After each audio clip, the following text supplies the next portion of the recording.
பொடி நடையாக அமெரிக்காவை வலம் வருவோம். கடல் மேல் சிவப்பு கம்பளம் விரித்து ஐரோப்பாவில் குடிபுகுவோம்.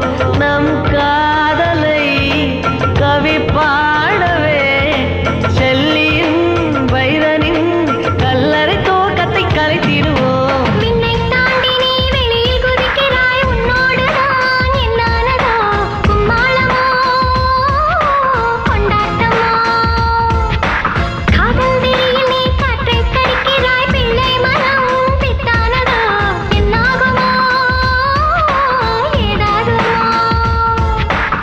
வாடை காற்றுக்கு வயசாச்சு, வாழும் பூமிக்கு வயசு.